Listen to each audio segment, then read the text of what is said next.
Nemo və Qədim Dəniz Sirri nağılı. Böyük Mərcan rifinin ən parlaq anemonunda yaşayan Nemo adlı balaca, narıncı, palyaço balığı çox maraqlı və cəsur idi. Atası Marlin onu hər zaman qoruyurdu. Çünki Nemo doğulanda kiçik üzgəci zədələnmişdi. Amma bu Nemo'nu dayandırmırdı.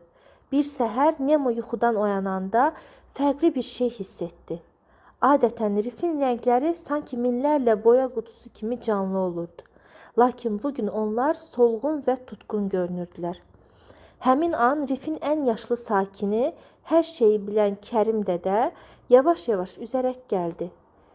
Kərim dədə dedi: "Ey balaca Nemo, sən həmişə bizim ən cəsur balığımız olmusan.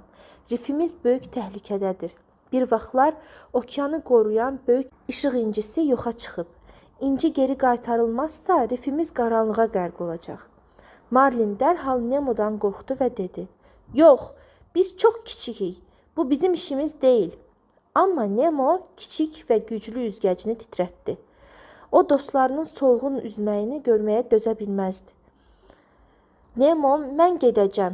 Mən incini tapacam," dedi. Marlin etiraz etsə də Nemo qəti idi. Macəraya tək getməsi mümkün değildi. O dərhal ən yaxın dostu olan, həmişə gülümsəyən, amma hər şeyi tez unudan göy balıq Dory'nin yanına üzdü.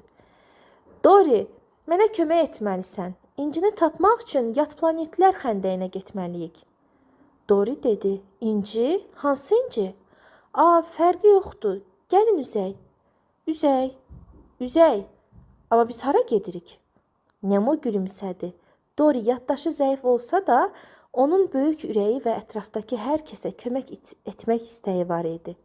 Onlar birlikdə üzməyə başladılar. Yol boyu Dory sadəcə üzməyə davam et mahnısını zümzümə edirdi. Çox keçmədən onlar Dəniz Cərəyanı adlı çox sürətli bir yolla qarşılaşdılar.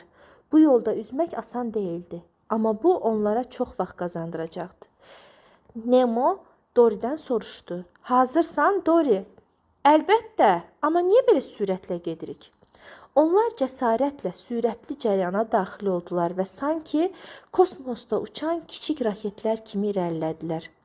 Dəniz cərəyanından çıxan Nemo və Dory incini gizlədən yad planetlilər xəndəyinə çatdılar.